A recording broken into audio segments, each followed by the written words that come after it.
걸으시면서 또 눈으로 보시면서 우리 가을을 만끽하시는 우리 분당교회 또 온라인 예배를 드리는 모든 식구 여러분들이 되시기를 바라겠습니다. 너무 가을 하늘이 예쁜 것 같아요. 기도하기도 너무 좋고 밤에 좀 쌀쌀하긴 하지만 그래도 너무 덥고 모기 있는 것보단 낫잖아요. 그래서 기도를 많이 하시는 그런 가을이 되시기를 바라겠습니다.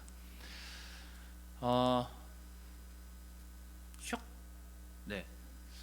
제가 지난주까지 주일날 바른 신앙, 우리가 이렇게 바르게 생각하면서 갖춰가야 될 아주 기본적인 것들, 우리가 올바른 신앙을 가져가기 위해서 기본적으로 우리가 생각하고 갖추고 있어야 될 것들에 대한 이야기들을 좀 했습니다. 되게 쉬운 것 같지만 쉽지 않은 내용들일 수 있습니다. 하지만 가장 기준이 되고 기본이 될 수 있는 것들을 제가 여러분들하고 좀 나눴는데요. 오늘은 앞으로 또 우리가 가장 중요하게 생각해야 될 그런 교회의 모습, 그런 것들이 어떤 것인지를 여러분들하고 좀 나누려고 준비를 좀 해왔습니다. 그래서 제목은 살아나는 것이 기쁜 것이다, 이렇게 제목을 정했습니다. 누가복음 24장, 오늘 누가복음 이 뒷부분 마지막 장을 보게 될 텐데요. 24장 44절에서 53절 말씀을 여러분들하고 같이 읽고 제가 요즘 기도하고 생각하고 또 준비하고 있는 것들을 여러분들하고 좀 나누려고 합니다. 여러분, 예수님이 돌아가신 분이 아니라 부활하신 분임을 우리가 믿죠. 그게 중요한 겁니다. 오늘 이렇게 예수님이 제자들에게 나타나시는 이 장면과 그때 예수님을 봤던 제자들의 마음이 어땠을까를 생각하시면서 오늘 구절을 읽어 나가시면 좀 도움이 되겠습니다. 제가 중요한 구절들은 제가 중요하게 생각했고 또 중요하게 보고 싶었던 내용들은 저렇게 밑줄을 쳤고 여러분들은 그냥 그 내용만 기억하시면 되겠습니다. 같이 말씀을 읽겠습니다. 44절에서 53절까지 말씀입니다. 자, 시작. 그리고서 예수님은 그들에게 내가 너희와 함께 있을 때 모세의 율법책에 예언서와 시편에서 나에 대하여 기록된 모든 것이 이루어져야 된다고 너희에게 말한 것이 바로 이것이다 하시고 그들의 마음을 열어 성경을 깨닫게 하시고 이렇게 말씀하셨다. 성경에는 그리스도가 고난을 받고 죽었다가 3일 만에 다시 살아날 것과 또 회개하면 죄를 용서받는다는 이 기쁜 소식이 예루살렘에서 시작하여 모든 민족에게 그리스도의 이름으로 전파될 것이 기록되어 있다. 너희는 이 일에 대한 증인이다. 내 아버지께서 약속하신 성령을 내가 너희에게 보내겠다.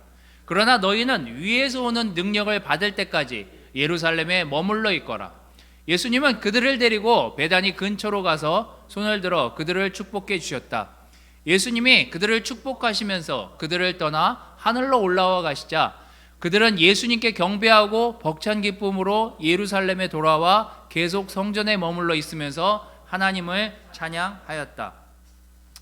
사도행전 1장에 나오는 내용과 굉장히 맞닿아 있는 내용이 누가복음 24장에 나오는 지금 이 말씀입니다. 너희가 성령을 받으면 하면서 사도행전 1장 8절에 나오는 그 말씀과 굉장히 이어져서 진행되고 있는 구절들입니다. 여러분, 죽는 것보다 살아있는 게 훨씬 감사할 일이에요. 아픈 것보다 건강하게 살고 있는 게 훨씬 기쁜 일이고요.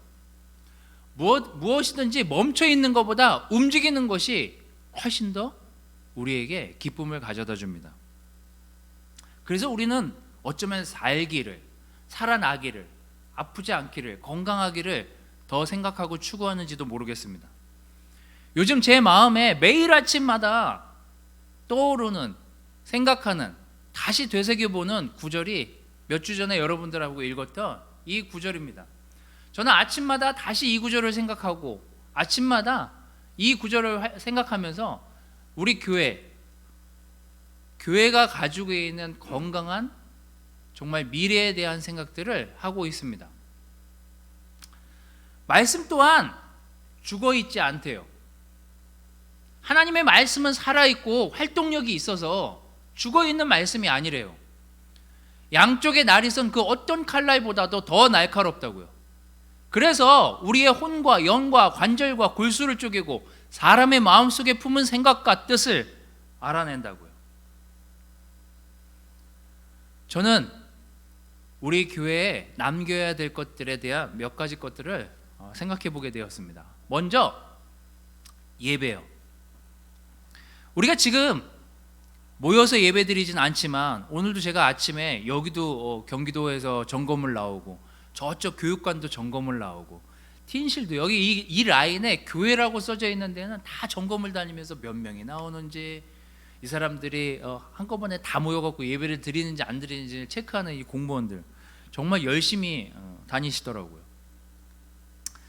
누가복음이 마지막에 요한계시록이 창세기가 또 창세기에서 요한계시록까지 계속해서 하나님이 이야기하시고 예수님이 얘기하시는 게 뭐냐면 교회는 살아있어야 된다고요. 말씀은 살아있어야 된다고요. 주님께 드리는 그 예배가 살아있어야 된다고. 왜요?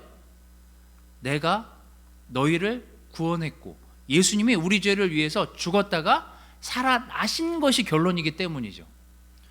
누가복음 24장 우리가 읽은 그 앞구절에는 이렇게 그 자매들이 무덤을 찾아갔을 때 천사가 이렇게 얘기합니다.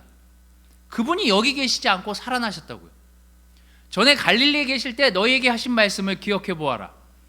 나는 죄인들의 손에 넘어가 십자가에 못 박히고 3일 만에 다시 살아나야 한다고 하시지 않았느냐.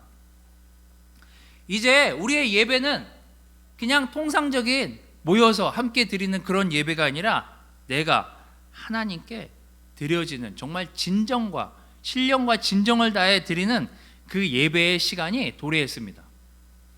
누가 이런 시대가 도래할 거라고 생각이나 했겠습니까? 그런데 이런 시대가 도래했어요. 요한복음 4장 23절 24절은요 우물가에 있는 여인과 대화하면서 이 여인에게 이렇게 예수님이 대답하십니다. 이제 아버지께 예배드리는 장소가 문제가 되지 않을 때가 오고 있다. 너무 지금이랑 똑같지 않습니까? 아버지께 진정으로 예배하는 사람들이 영적인 진실한 예배를 드릴 때가 오는데 그게 바로 지금이라고요. 아버지께서는 이렇게 예배하는 사람들을 거꾸로 찾으신대요. 하나님은 영이시다. 어디에나 계시다는 얘기예요. 어느 곳에나 함께 하실 수 있고 어느 위치에서나 여러분의 마음과 생각을 읽고 보실 수 있습니다. 그래서 예배하는 사람은 영적인 진실한 예배를 드려야 한다는 것이 이 우물가의 여인에게 예수님이 하신 말씀이에요. 영과 진실을 아버지께 예배드리는 그 시간, 그건 장소와 시간이 문제되지 않을 그 때가 지금 이때라고요. 여러분, 이제 모임 장소와 신분, 시간의 중요함이 아닌 나와 하나님과의 진실한 예배, 내가 드리는 진정한 살아있는 예배요. 매일 만나는 하나님과의 관계에서의 나의 진실한 마음이 전달될 수 있는 그 시간들이요. 우리가 주일날 이렇게 제가 말씀을 전하고 말씀을 나누고 성찬을 우리가 함께 하지만 우리가 의존적으로 그 성찬과 말씀에 의존하는 것이 아니라 내가 말씀을 읽고 내가 하나님을 만나고 내가 하나님께 매일매일 드리는 그 제사요. 그 진정한 진실을 담은 제사요. 그 예배요. 하나님이 이 코로나 시대, 지금의 시대에 이때 우리가 하나님께 직접적으로 나아가서 예배를 드리기를 원하십니다. 우린 모두 예수님께 예배 드리러 나가는 제사장의 위치에 올라 있으니까요. 여러분, 두 번째는 믿음의 말입니다. 실제적인 문제 앞에 이 제자들이 직면했을 시기에 그들은 믿지 않을 수밖에 없었습니다. 아니, 낙심한 채로 살 수밖에 없었어요. 그들이 의지했고 그들이 메시아라고 생각했고 그들이 정말 세상을 바꿀 수 있는 분을 만났다라고 했는데 그분이 너무나 약한 모습으로 십자가에 달려 돌아가시는 모습을 보고 그를 장사 지내고 장례 치르는 모습을 보면서 제자들의 마음이 어땠을까? 예수님을 믿었고 따랐던 사람들의 마음이 어땠을까? 그들의 삶에서 많은 부분들이 고쳐지고 회개되어지고 바뀌어져 가고 있는 과정이었는데 어느 날 갑자기 예수님이 돌아가셨어요. 그들의 삶의 문제가 다 해결되지도 않은 그때 예수님이 돌아가셨습니다. 근데 그게 끝이 아니잖아요. 예수님이 살아나셨음을 예고했고 그 말씀 그대로 살아나셨습니다. 우리가 믿음의 말씀, 믿음의 말을 전하는 것은 그래서 매우 중요합니다. 제가 마가복음 16장 14절 말씀을 기록해 왔지만 여러분 한번 저 구절을 잘 보십시오. 그들이 돌아가서 이 소식을 다른 제자들에게 알렸으나 그들은 이 말도 믿지 않았대요. 그 후에 11제자가 식사하고 있을 때 예수님이 나타나서 그들의 믿음 없는 것과 또 완고하게 고집을 피우며 자기가 살아난 것을 본 사람들의 말을 믿지 않는다고 그들을 책망하셨음을 말씀이 기록하고 있습니다. 분명히 얘기했는데 내가 살아날 것과 너희들을 구원할 것과 하나님 우편에 앉아서 너희와 함께 할 것을 말씀하셨고 돌아가시기 직전까지 얘기하셨는데 이제 아무도 믿지 않아요. 그들은 낙심했고 그들은 더 이상 희망을 갖지 않았고 각자 본업으로 돌아가서 그냥 예전처럼 이제 희망 없는 삶을 지속하려고 하는 그들에게 말씀도 예수님의 살아나심도 그들은 기억할 수 없는 실제적인 삶의 문제 앞에 부딪혔음을 볼 수 있습니다. 그래서 예수님이 그들을 책망한 게 뭐예요? 믿음 없는 것, 완고하게 고집을 피우면서 살아난 것 자체를 믿지 않는 그들을 책망하시는 모습을 볼 수 있습니다. 제가 요즘 가끔 레슨 때 제가 요즘 읽는 책들에 대한 얘기를 드렸잖아요.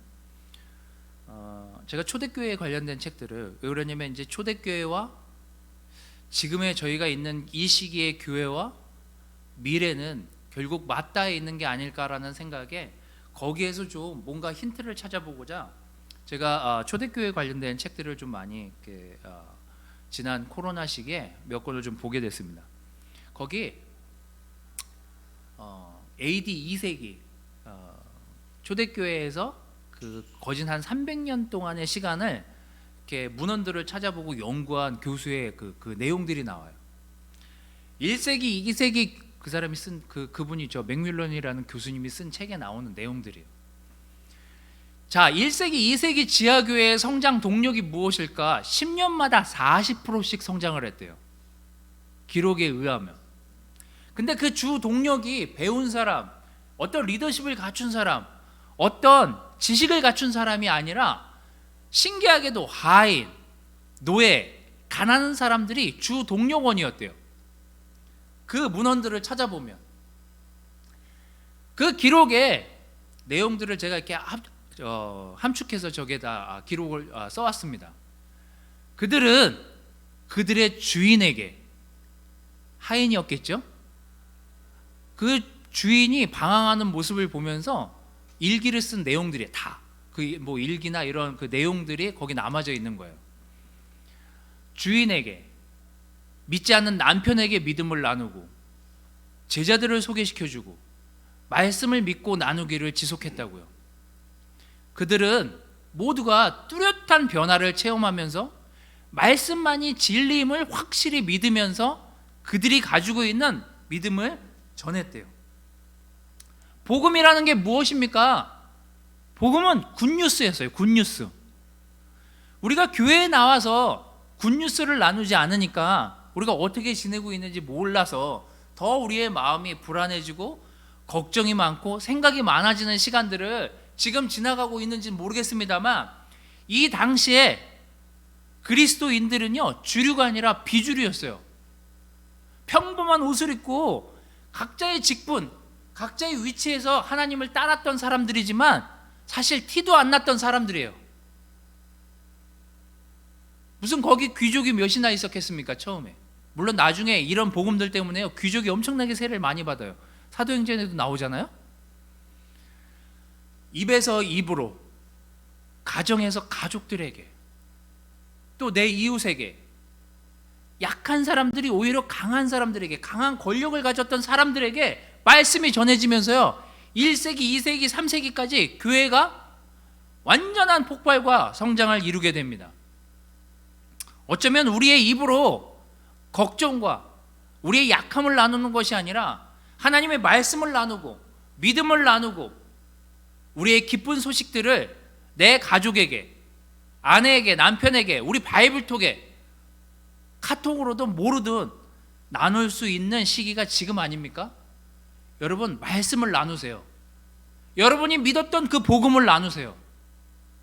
여러분이 가지고 있었던 하나님에 대한 그 사랑을 주변에 있는 사람들에게 나눠주십시오. 내가 무엇 때문에 고침을 받았고 무엇 때문에 예수님을 믿게 되었는지.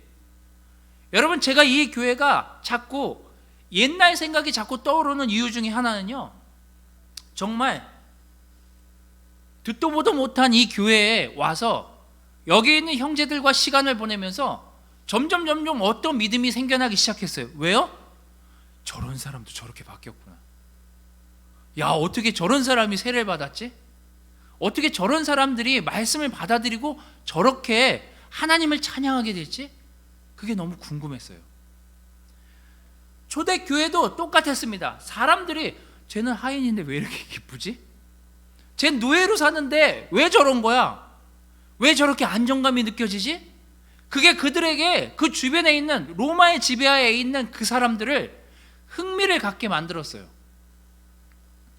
여러분, 우리 주변에 우리 가족이, 믿지 않는 자녀들이 말씀의 흥미를 잃어버렸다면 어쩌면 복음의 기쁜 소식들이 자녀들에게 뿌리내리지 않고 있기 때문이라고 저는 생각합니다. 여러분, 우리는 기뻤었어요. 물론 저도 지금도 그닥 나쁘진 않습니다. 하지만 제 초창기 영크리스찬들을 생각해 보면요, 월요일부터 금요일까지 매일 형제자매들을 만나도 그것이 너무나 기쁨이었어요. 뭐 회사 일대로 일은 하지만 형제들을 만나서 그들의 이야기를 듣고 다시 팔로우 스터디를 하고 말씀을 나누고 하는 그 시간들, 내 마음을 오픈하는 시간들이 사실 다른 어떤 복음보다도 훨씬 더 기쁜 소식들이 넘쳐나던 시기였어요. 그래서 확신이 더 커지기도 했죠. 정말 진짜다. 요즘 애들 말로 찐이다 진짜. 정말 입에서 나오는 말씀이 나를 살렸고, 내가 읽은 큐티가 살아나서 나를 움직이게 만들었고, 정말 그 말씀을 들고 정말 매일매일 이 말씀처럼 살아야 되려고 생각하고 행동했던 그 시절이요. 여러분, 지금 여러분들의 삶과 생활은 어떻습니까? 복음으로 인해서 여러분들이 움직이고 있고, 복음 때문에 기뻐하고 있고, 복음 때문에 여러분의 삶이 움직이고 살아나고 있습니까?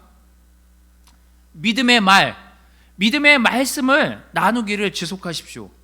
그게 우리가 해야 될 지금 이 코로나 시기에 우리의 바이블톡, 우리의 가족, 우리의 형제자매들을 더욱더 영적으로 살리는 놀라운 기름을 잊지 마시기를 바라겠습니다. 자, 세 번째는 헌신이에요. 예수님이 살아나신 이유는요, 여러분, 예수님이 죽으신 이유는요, 결국 우리의 죄 때문이었습니다. 그분은 사실 헌신으로 따지면 가장 최고조의 헌신을 하신 분이 사실 예수님이에요.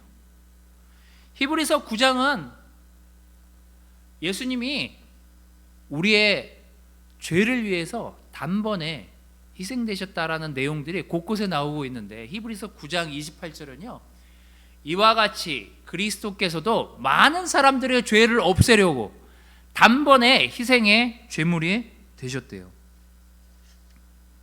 제가 지난주에 사실 너무나 격려받았습니다. 저는 이렇게 온라인으로 이렇게 미팅하고 이런 거가, 온라인으로 미팅을 더 많이 해서 이게 힘들어졌는지 모르겠지만, 이게 온라인으로 미팅하는 게 점점 너무 미팅이 많아서 그런지 지치는 것 같았어요. 그래서 제가 틴 워커들, 우리 주일학교도 지금 해야 될 일들이 있고, 틴들이 해야 될 일들이 있고, 캠퍼스 싱글 각각 부서별로 해야 될 일들이 있지만 이게 코로나 시기고 멈춰 있다 보니까 어떤 팀에서 어떤 일들을 하고 있는지에 대한 이야기들을 좀 듣기 위해서 지난주에 이제 티너커들이 함께 모였습니다. 탄천에 이제 여기 소모임 금지한다고, 여기 소모임 하면은 직장에서 나오지 말라고 그런다고 하는 사람들이 있어서 탄천에 모여가지고 돗자리를 깔고 거기서 이제 미팅을 하게 됐어요. 거기서 우리 그 조은기 형제를 빼고는 거기 티너커 중에 자녀를 둔 티너커들이 없어요. 형제들이. 놀랍게도. 근데 제가 그 형제들 한 사람 한 사람이 이야기하는 걸 들으면서 사실 되게 많이 격려가 됐습니다. 아이들하고 떨어져 있지만 아이들을 위해서 어떻게 하고 있는지, 어떤 태도로, 어떤 프로그램으로 그 틴 아이들의 믿음을 성장시키기 위해서, 그들이 정말 어렸을 때부터 또 틴 때부터 하나님의 말씀을 잘 받아들이고 교회와 가까워지고 하나님과 가까워지기 위한 방법들을 이야기하고 생각하고 기도하는 그 형제들의 모습을 보면서 제가 사실은 너무 격려를 받았습니다. 헌신은 사실 우리를 되게 격려받게 하지 않습니까? 누군가에 베푸는 사랑은 누군가를 또한 감동시키게 됩니다. 여러분들이 지금 온라인으로 편안하게 예배를 드리고 있지만 여기에서 방송을 준비하고 찬양을 준비하는 사람들, 심지어 우리 여기 예배 끝나면은요, 수경자매가 저 마스크 끼고 저 소독제 들고 여기 다 소독하고 가요. 여기 주변을 다 소독제 뿌리고. 우리가 얼마나 안전하게 지금 예배를 드리고 있습니까? 자, 아까 교수가, 예일대 그 교수가 초대교회 연구하면서 몇 가지 것들을 이렇게 더 남겼는데 그것도 저한테 굉장히 신선했습니다. 자, 초대교회 특이점들이 있었습니다. 그러면서 이제 쭉쭉쭉쭉 내용을 써놨는데요. 그때 당시에 여자 아이들이 되게 많이 버려졌대요. 왜냐하면 장자로 이어져야만 됐고, 그때 당시엔 여자가 이렇게 우대되는, 동등하게 이렇게 대접받는 시기가 아니었었으니까요. 그래서 여자 아이들이 되게 많이 버려져 있었대요. 특히 쓰레기장에. 근데 놀랍게도 크리스천들은 여자 아이들을 버리지 않고 계속해서 쓰레기장에 매일 와가지고 애들을 데리고 가는 거예요. 갓난 애기를 데리고 가서 씻기고 키우는 일을 지속했대요. 장례를 그 당시에 되게 중요했던, 그 예수님을 따라가려고 하는 사람이, 예수님이 나를 따라오라고 했더니 자기 아버지 장례를 치르고 오라고 하는 내용 아시잖아요. 성경에도 나오듯이 그 당시에 장례는 되게 많이 중요하게 생각했던 절차 중에 하나였대요. 근데 이들은 돈 없는 사람들을 위해서 장례를 무료로 치러주기까지 했대요. 갑자기 궁핍해진 그리스도인 가족이 있다면 그 공동체는 며칠을 금식해서 그 가족을 도왔다는 기록들이 있대요. 뭐예요? 이것도 역시 사도행전에 나오는 내용들입니다. 믿는 사람들은 다 함께 지내며 모든 것을 서로 나누어 쓰고 재산과 물건을 팔아 각자의 필요에 따라 나누어 주었대요.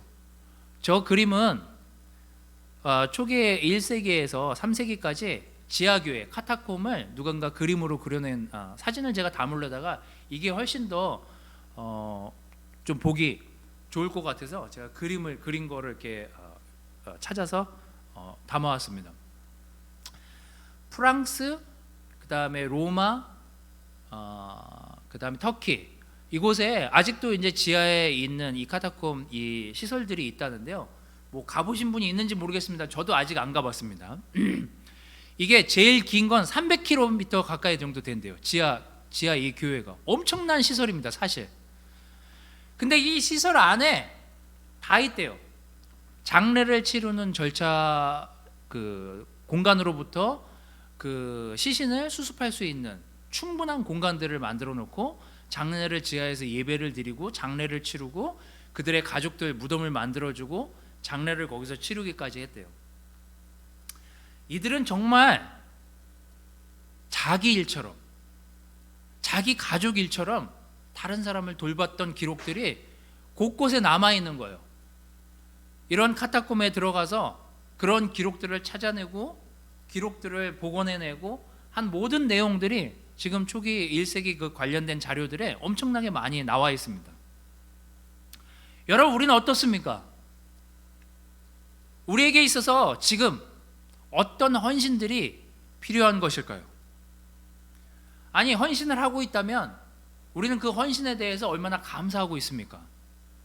우리 주일학교 아이들이 지금 나오지는 않지만 주일학교 선생님들이 또 그들에게 문자를 보내고 마음을 전달하고, 또 우리 틴 워커들이, 또 캠퍼스들이, 싱글들이, 또 결혼부들이, 장년부들이, 우리가 예전에 교회 안에서 보면서 했던 그 헌신들 말고 지금 우리는 어떤 헌신을 통해 서로가 감사와 격려를 주고받고 있는 시기입니까?